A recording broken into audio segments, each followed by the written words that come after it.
कहानी की शुरुआत सिद्धपुर नाम के एक गांव से होती है, जहां हम देखते हैं कि रात में बारिश के समय एक दंपत्ति पति पत्नी कहीं जा रहे थे। दरअसल वे दोनों पूरन लाल के घर आए थे। दरवाजा पूरन की पत्नी पूर्ति खोलती है। उस आदमी का नाम हसमुख था। पूरन पूछता है, और बताओ हसमुख, कैसे आना हुआ? तब हसमुख बताता है कि आने वाली एकादशी को उन्होंने अपने नए घर में गृह प्रवेश की पूजा का आयोजन किया है, जिसके लिए वे उन्हें आमंत्रित करने आए हैं, विशेष रूप से उनकी बेटी अक्षता को। दोनों कहते हैं, हम चाहते हैं कि हमारे घर में पहला कदम अक्षता माँ का पड़े, क्योंकि गांव के सभी लोग अक्षता को सौभाग्य और लक्ष्मी का रूप मानते थे। लेकिन वे अक्षता की बड़ी बहन दक्षता के बारे में कहते हैं, बस उसे साथ मत लाना, क्योंकि गांव के सभी लोग उसे अलक्ष्मी या मनहूस अपशगुनी मानते थे, इसलिए उसे हर तरह के शुभ कार्यों से दूर रखा जाता था। इसके बाद हम देखते हैं कि हसमुख के नए घर में गृह प्रवेश की पूजा चल रही है। सब लोग गाना गा रहे थे कि हमारे घर लक्ष्मी आई हैं। यज्ञ चल रहा है, खाना पीना परोसा जा रहा है। दूसरी तरफ दक्षता कमरे में बिल्कुल अकेली अंधेरे में बैठकर कुछ बुदबुदा रही थी। इधर सब लोग पूजा के कार्यक्रम में व्यस्त थे। तभी एक महिला दौड़ती हुई आई और बोली, अरे हटिए यहाँ से, हटिए, वो आ गई। तभी उन्होंने देखा कि सारे दिए बुझ गए और सामने से दक्षता चली आ रही है। ये देखकर सब लोग कानाफूसी करने लगे, अरे अनर्थ हो गया, यह मनहूस यहाँ क्यों आई? इसे तो गांव से बाहर निकाल देना चाहिए, इत्यादि इत्यादि। जिस पर पूर्ति उसे डांटने लगती है, मना किया था ना सबके सामने मत आना, क्यों आई यहाँ? फिर वो उसे मारती पीटती भी है। मनहूस कहीं की, आखिर किस जन्म का बदला ले रही है हमसे? इससे दक्षता रो पड़ती है। इसके अलावा हसमुख पूरन पर गुस्सा होते हुए कहता है, आपको मना किया था ना कि इस मनहूस को यहाँ मत लाना, सब सत्यानाश कर दिया। जिस पर पूरन सबके सामने हाथ जोड़कर माफी मांगता है। तभी दक्षता बहुत जोर जोर से सिसक कर रोने लगती है, जिसके कारण वहां खड़े कुछ लोगों की तबीयत अचानक खराब हो जाती है, उन्हें उल्टियां होने लगती हैं और दक्षता दर्द से चीखते हुए रो रही थी। इसके बाद सीन कट होता है और हम देखते हैं कि दक्षता की मृत्यु हो चुकी है। उसके गले में फांसी का फंदा था, जो एक पीपल के पेड़ से बंधा हुआ था। इसके बाद हमें कली राक्षस की कहानी सुनाई जाती है, जिसका युग कलयुग है। एक ऐसा युग जहां इंसानों का मन जुआ, शराब, वेश्यावृत्ति, हत्या और लालच जैसी अधार्मिक प्रवृत्तियों में डूबा रहता है। और इन सभी आसुरी प्रवृत्तियों का राजा कली है। जब महादेव ने हलाहल विषपान किया था, तब उसकी कुछ बूंदें पृथ्वी पर गिर गई थीं। उन्हीं बूंदों से कलयुग के स्वामी कली का जन्म हुआ था, जिसे इंसानों के मन में वास करने का श्राप राजा परीक्षित ने दिया था। लेकिन ये श्राप उन पर ही उल्टा भारी पड़ गया था, जब उन्होंने पांडवों द्वारा अनुचित रूप से हासिल किया हुआ सोने का मुकुट पहना था। तब लालच का राक्षस कली उन पर हावी हो गया। और इतिहास गवाह है कि जहां भी कली की आसुरी शक्ति प्रबल होती है, वहां हमेशा लक्ष्मी का अपमान होता है, और जहां लक्ष्मी का अपमान होता है, वहां अलक्ष्मी का वास हो जाता है, यानी दरिद्रता की देवी, इंसानों के सारे दुर्भाग्य का कारण तबई। इसके बाद हम सिद्धपुर गांव को देखते हैं, जहां अब एक श्राप लग चुका था। वो श्राप क्या था, इसके बारे में आगे जानेंगे। तो अब हम देखते हैं कि रात में एक काला कुत्ता उस पीपल के पेड़ की तरफ देखकर भौंक रहा था, जिस पेड़ पर दक्षता की मौत हुई थी। कुत्ता उस पेड़ को देखकर लगातार भौंके जा रहा था। पता नहीं वो वहां क्या देख पा रहा था। कुत्ता अब उस पेड़ की तरफ जाकर और जोर जोर से भौंकना शुरू कर देता है कि तभी पेड़ से कोई चीज नीचे गिरती है।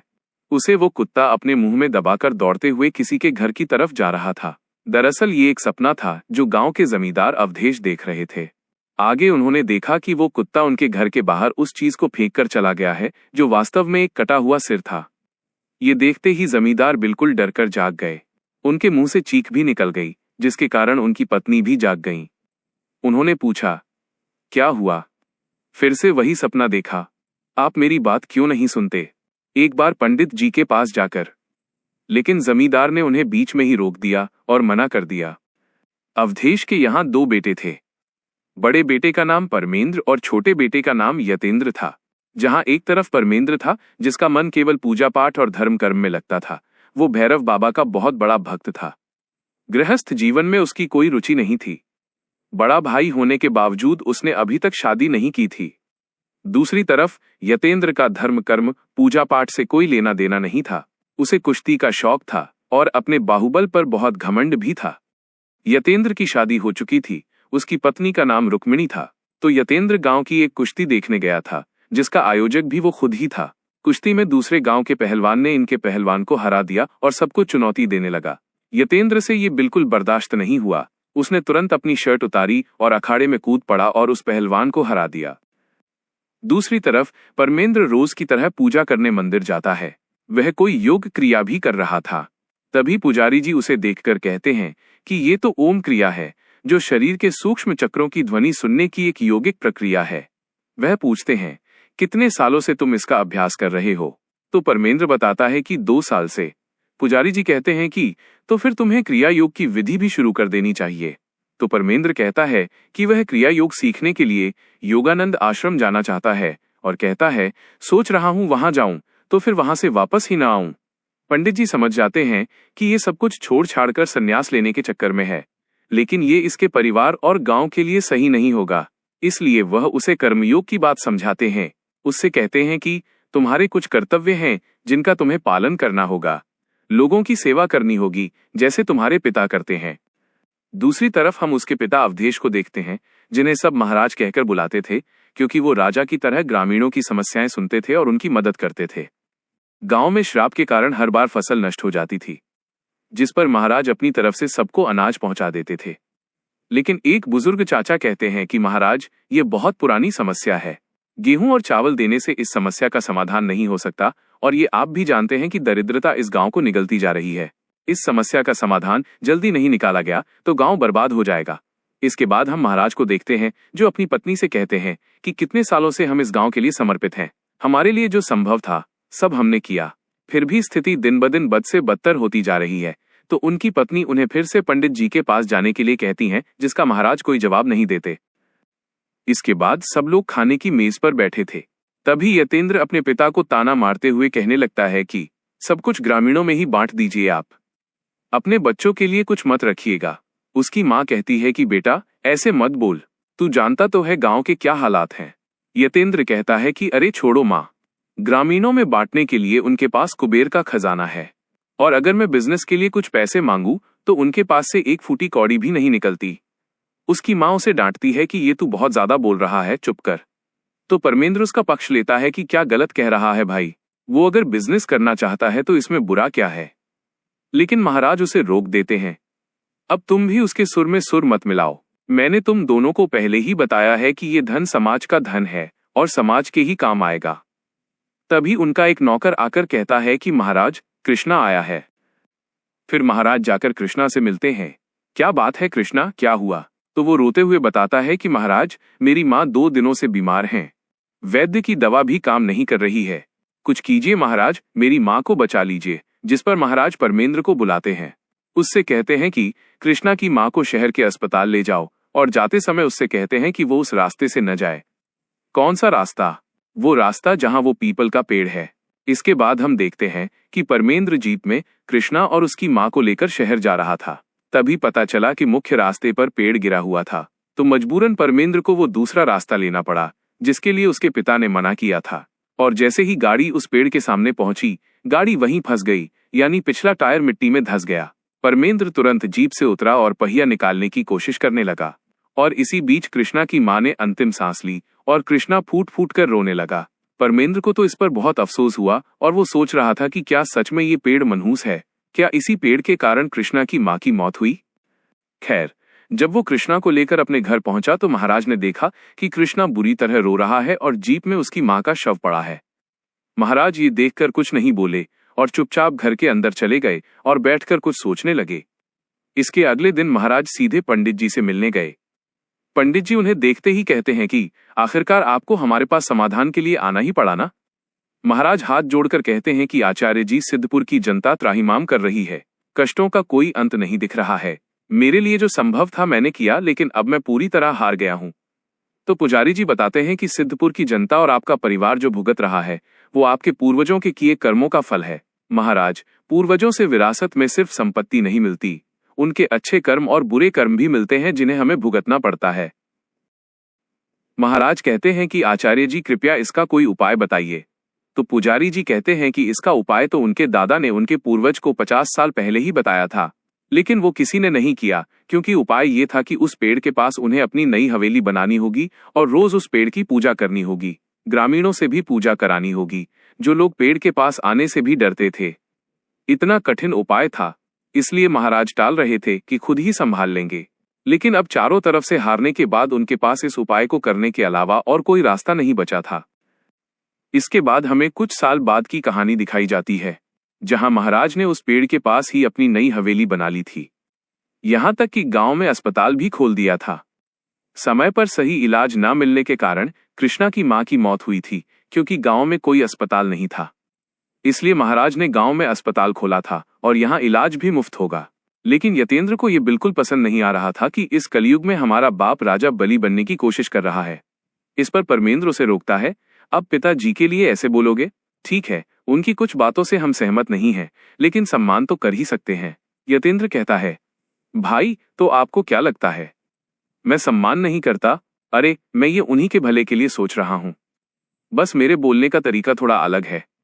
सोचकर देखो भाई, पैसा बिजनेस में लगाएंगे तो और पैसा आएगा, और इससे तो सबका ही फायदा होगा ना। जिस पर परमेंद्र कोई जवाब नहीं देता। अपने पिता और भाई के इस रवैये से यतेंद्र बहुत चिढ़ जाता है। रात में तालाब के किनारे बैठकर वो शराब पी रहा था, और शराब पीकर वो पानी में नहाने चला जाता है। हालांकि ऐसा नहीं करना चाहिए था, और तभी कोई अनजान शक्ति उसे पानी के नीचे खींच लेती है। वो डूबने लगता है। फिर वो जैसे तैसे बाहर आता है। तभी किसी लड़की की फुसफुसाहट सुनाई देती है। वो अक्षता की आत्मा थी।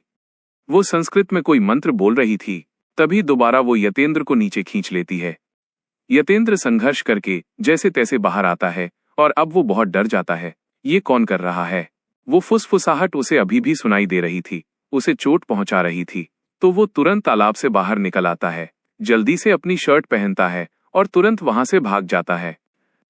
अब अगले दिन क्या होता है कि महाराज उस पीपल के पेड़ की पूजा करवा रहे थे, लेकिन इसमें न तो ग्रामीण शामिल थे और न ही यतेंद्र।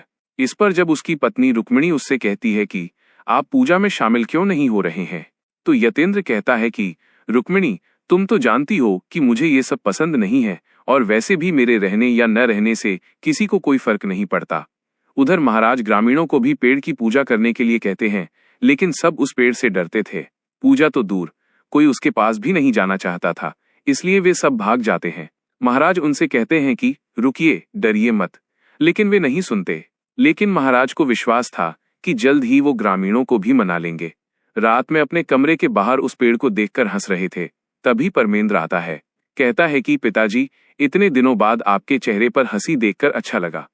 महाराज कहते हैं कि हाँ बेटा, बहुत सालों बाद इस भयानक समस्या के निवारण के लिए मैंने एक बड़ा कदम उठाया है। परमेंद्र कहता है, लेकिन पिताजी, ऐसी क्या भयानक समस्या है जिसके लिए आपको यहाँ नई हवेली बनानी पड़ी? तो महाराज बताते हैं कि बेटा, ये सब हमारे पूर्वजों के बुरे कर्मों का फल है, तुम्हारे परदादा वीर नारायण सिंह। बस इतना कहते ही महाराज को हार्ट अटैक आ गया और उसी पेड़ के पास उनकी मृत्यु हो गई। और तभी हम दर्शकों को दिखाई देता है कि उस पेड़ पर दक्षता की आत्मा बैठी थी। अब इसके अगले दिन महाराज का अंतिम संस्कार किया जाता है। उनके परिवार के साथ पूरा गांव रो रहा था। गांव के लिए ही उन्होंने अपना पूरा जीवन समर्पित कर दिया था। अब उनके चले जाने के बाद उनके दोनों बेटों के साथ अजीब चीजें होना शुरू हो जाती हैं, मानो उनके पूर्वजों का श्राप उनमें ट्रांसफर, स्थानांतरित हो गया हो। परमेंद्र को तो अपने पिता जैसा ही वही सपना आने लगता है, जहां वो काला कुत्ता एक कटा हुआ सिर उनके घर के बाहर फेंक कर चला जाता है। तो दूसरी तरफ यतेंद्र के कानों में दक्षता की फुसफुसाहट सुनाई दे रही थी, और उसे आभास हो रहा था कि उसकी पुरानी हवेली में कहीं खजाना छुपा हुआ है। जिसके बाद वो अपनी पुरानी हवेली जाता है। उसके कान में लगातार अक्षता की फुसफुसाहट सुनाई दे रही थी, और वह उसे एक तरह से गाइड भी कर रही थी, जिसके कारण यतेंद्र को उस खजाने का पता चल जाता है और वो जोर जोर से हंसने लगता है। इसके बाद हम देखते हैं कि परमेंद्र ने अपने पिता की सारी जिम्मेदारियां संभाल ली थीं। ग्रामीणों की मदद करना और पुजारी जी के बताए उपायों को करना, वो सब वो कर रहा था।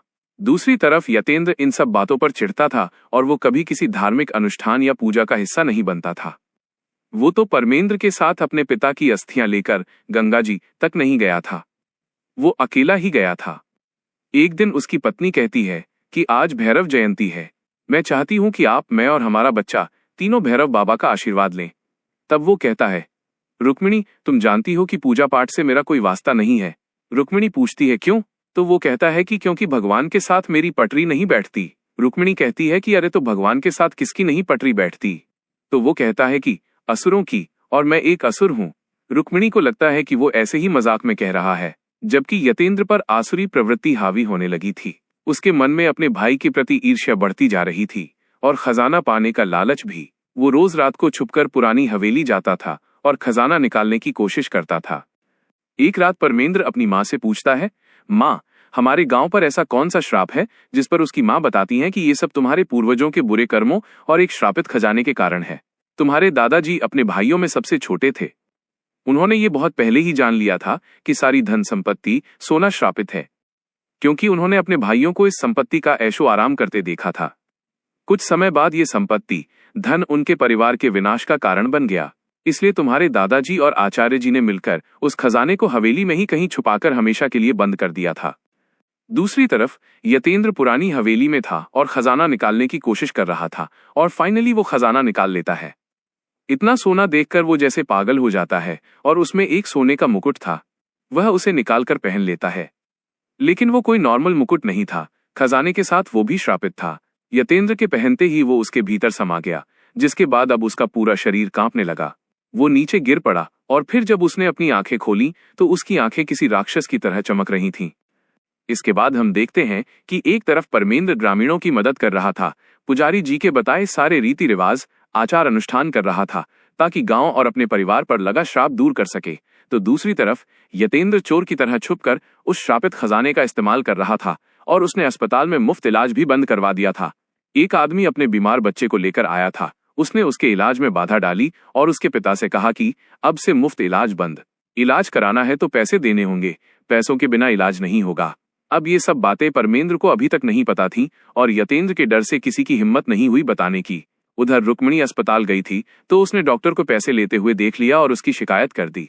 फिर परमेंद्र ने डॉक्टर से पूछा कि ऐसा क्यों किया, तो उसने झूठ बोल दिया कि नहीं, मैंने कोई पैसे नहीं मांगे, आप चाहें तो वहां जो लोग थे उनसे पूछ लीजिए। लेकिन यतेंद्र ऊपर बालकनी में ही खड़ा था तो उसके डर से वे लोग भी चुप रहते हैं।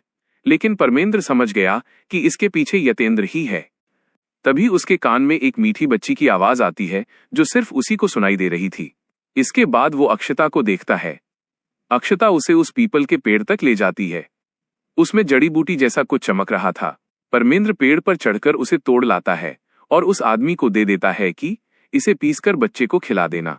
वो आदमी वैसा ही करता है और वो बच्चा ठीक हो जाता है। और ये सब परमेंद्र की पूजा का फल था। अब ग्रामीणों के मन में भी पेड़ के प्रति आस्था जाग गई थी। वे भी अब पूजा में शामिल होने लगे थे। लेकिन दूसरी तरफ यतेंद्र सब कुछ बर्बाद करने में लगा था। पूजा पाठ, भजन कीर्तन से उसे चिढ़ होती थी। एक रात कुछ लोग पेड़ के पास बैठकर ढोलक बजा रहे थे, गाने गा रहे थे, तो वो उन्हें आकर भगा देता है और घर के दरवाजे पर जो नींबू मिर्ची टंगा था उसे भी खींचकर फेंक देता है, जिसके बाद दक्षता घर में प्रवेश कर जाती है। फिर अगले दिन जब परमेंद्र अस्पताल जाता है तो पता चलता है कि डॉक्टर ग्रामीणों से पैसे ले रहे थे तो वो उन्हें वापस करने के लिए कहता है। तभी यतेंद्र आकर उसका हाथ पकड़ लेता है। इतनी भी क्या जल्दी है बड़े भाई, पहले अस्पताल के मालिक से तो पूछ लो। परमेंद्र कहता है कि क्या बकवास कर रहे हो यतु, दिमाग खराब हो गया है, जबकि तुम अच्छी तरह जानते हो कि पिताजी ने ये अस्पताल हमारे लिए नहीं बल्कि ग्रामीणों के लिए बनाया था। यतेंद्र कहता है कि अच्छी तरह जानता हूं, इसलिए उनकी गलतियों को सुधार रहा हूं, क्योंकि मैं अपने बाप की तरह बेवकूफ नहीं हूं। तो गुस्से में परमेंद्र उसे मारने के लिए हाथ उठाता है, लेकिन यतेंद्र उसका हाथ पकड़ लेता है।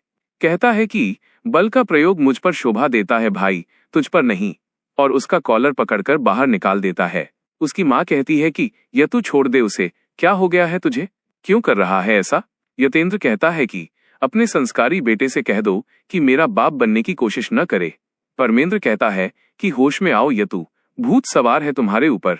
यतेंद्र कहता है कि भूत मेरे ऊपर नहीं, तुम लोगों पर सवार है। बंद करो ये दान धर्म का ढोंग, ये पितृदोष और ये पेड़ का पागलपन। अब मैं जो कहूंगा वही होगा। अब बंटवारा होगा और अब मैं अपना हक छीन कर लूंगा। चलो रुक्मिणी। और रुक्मिणी को अपने साथ लेकर चला जाता है। लेकिन रुक्मिणी को ये सब बिल्कुल सही नहीं लगता। वो उससे बात करती है कि आपको क्या हो गया है, आप तो ऐसे नहीं थे। जिस पर यतु रुक्मिणी का मुंह दबा देता है। चुप, अब तू मुझे सिखाएगी, तुझे भगाकर ला सकता हूं तो वापस छोड़कर भी आ सकता हूं। लेकिन उसने रुक्मिणी के साथ कभी ऐसा बर्ताव नहीं किया था। इनफैक्ट वो अपने पिता पर नाराज जरूर रहता था, लेकिन कभी उनके सामने इस तरह का खराब व्यवहार नहीं किया था और न ही अपने भाई के साथ ऐसा किया था। किसी की समझ में नहीं आ रहा था कि यतेंद्र को अचानक क्या हो गया है, उस पर कौन सा भूत सवार है, जबकि उस पर भूत नहीं राक्षस सवार था। और वो क्या करता है, रात में अनाज के गोदाम में आग लगा देता है।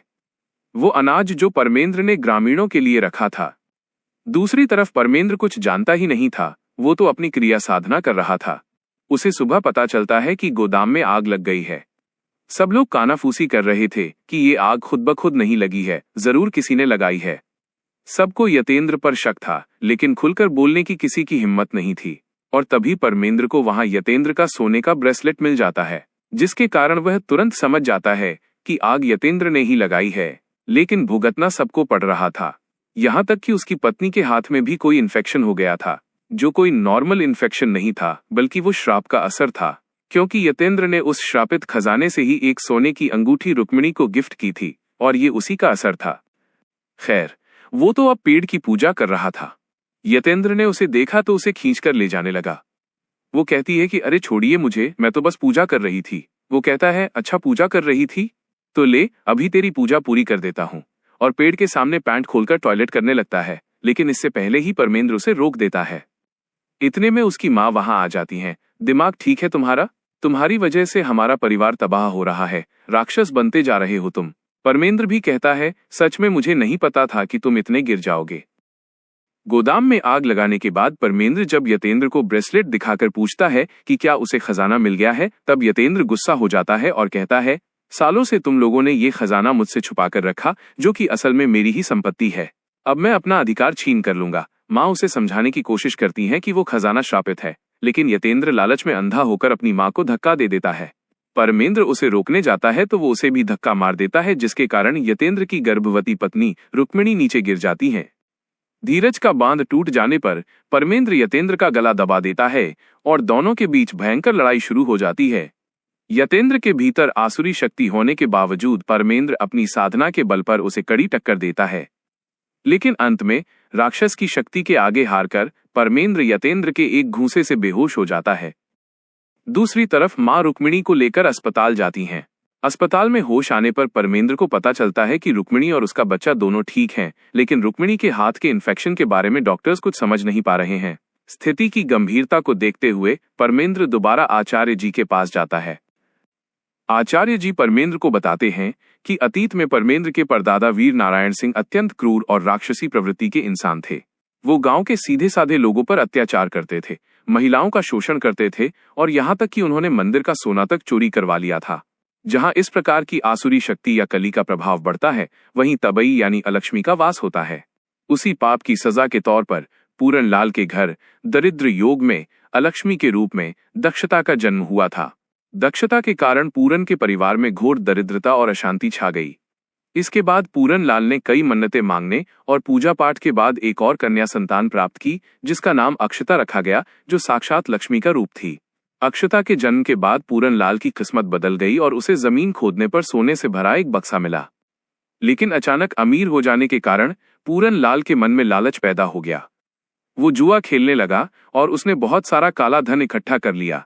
ये खबर जब तत्कालीन जमींदार वीर नारायण सिंह परमेंद्र के परदादा को मिली, तब उन्होंने अपने आदमियों के साथ पूरन के घर पर हमला बोल दिया। पूरन और उसकी पत्नी की हत्या कर दी गई, उनकी संपत्ति लूट ली गई और छोटी बेटी अक्षता को जिंदा जमीन के नीचे दफना दिया गया। दक्षता ने दूर से ये सब देख लिया था और वो अपनी बहन को बचाने के लिए जमीन खोदने लगी, लेकिन जमींदार वीर नारायण सिंह ने उसका भी गला घोंटकर उसकी हत्या कर दी और उसकी लाश को उसी पीपल के पेड़ पर लटका दिया। तभी से दक्षता और अक्षता का श्राप इस जमींदार परिवार और पूरे गांव पर लगा हुआ है। पूरा सच जानने के बाद परमेंद्र को समझ आता है कि उनका सारा धन दौलत असल में दूसरों के खून से रंगा हुआ और पाप की कमाई है। इधर राजा परीक्षित जिस प्रकार जरासंध का श्रापित मुकुट पहनकर कली के वश में हो गए थे, ठीक उसी तरह यतेंद्र भी वो मुकुट पहनकर अब पूरी तरह से राक्षस बन चुका है। ग्रामीण जब पेड़ की पूजा कर रहे थे, तब यतेंद्र कुल्हाड़ी लेकर पेड़ को काटने लगता है। अलौकिक रूप से यतेंद्र जितनी बार पेड़ पर कुल्हाड़ी मार रहा था, अस्पताल में रुक्मिणी के शरीर पर उतनी ही बार चोट लग रही थी और उसके सिर से खून बह रहा था। यतेंद्र ने जैसे ही पेड़ को काटकर जमीन पर गिराया, अस्पताल में रुक्मिणी और उसके गर्भ में पल रहे बच्चे दोनों की मौत हो गई। उस मृत शिशु के शरीर से एक अजीब महामारी पूरे अस्पताल और गांव में फैलने लगी। चारों तरफ मची इस तबाही को देखकर परमेंद्र टूटता नहीं है, बल्कि आचार्य जी के बताए अंतिम उपाय को करने का फैसला करता है। वो पीपल के पेड़ के नीचे खुदाई करके अक्षता के शव के अवशेष, हड्डियां निकालता है। नियम यह था कि इन अवशेषों को जलाकर उसकी राख को शिवलिंग पर अर्पित करने से अक्षता को मोक्ष मिल जाएगा और गांव से तबई का श्राप खत्म हो जाएगा। परमेंद्र उन अवशेषों को लेकर भैरव बाबा के मंदिर जाता है और चिता की आग में उन्हें जलने के लिए रख देता है। वो जब अघोरियों के साथ शिव का तांडव नृत्य और आरती कर रहा था, तभी वहां कली का रूप धारण किए यतेंद्र इस पूजा को रोकने आ धमकता है। यतेंद्र वहां मौजूद अघोरियों को एक एक करके मार डालता है और परमेंद्र की तरफ बढ़ता है। परमेंद्र जलती आग से अक्षता की चिता की राख को एक पोटली में भर लेता है। यतेंद्र जब परमेंद्र को मारने के लिए तलवार चलाता है, तब परमेंद्र के हाथ की राख के कारण एक अदृश्य सुरक्षा कवच बन जाता है और वो बच जाता है। परमेंद्र किसी तरह शिवलिंग की ओर बढ़ने की कोशिश करता है। यतेंद्र अपनी तलवार से राख की पोटली को काट देता है, लेकिन पोटली के कटते ही सारी राख हवा में उछलकर शिवलिंग पर जा गिरती है। राख के शिवलिंग पर गिरते ही एक चमत्कार होता है। बिजली की रफ्तार से एक विशाल हाथ आकर यतेंद्र की तलवार को पकड़ लेता है। स्वयं भगवान शिव का रौद्र रूप भैरव बाबा वहां प्रकट होते हैं। भैरव बाबा कली रूपी यतेंद्र को हवा में उठाकर पटकते हैं और अपने पैर के नीचे दबाकर त्रिशूल से उसका सिर धड़ से अलग कर देते हैं। फिल्म के अंत में दिखाया जाता है कि भैरव बाबा का वाहन एक काला कुत्ता यतेंद्र का कटा हुआ सिर मुंह में दबाकर ले जा रहा है, जो कि वास्तव में परमेंद्र और उसके पिता द्वारा देखे गए डरावने सपने की भविष्यवाणी थी। इसके बाद सारा श्रापित सोना दोबारा पुरानी हवेली में बंद कर दिया जाता है। गांव से महामारी खत्म हो जाती है और कटे हुए पीपल के पेड़ की जगह एक नया पौधा लगाया जाता है।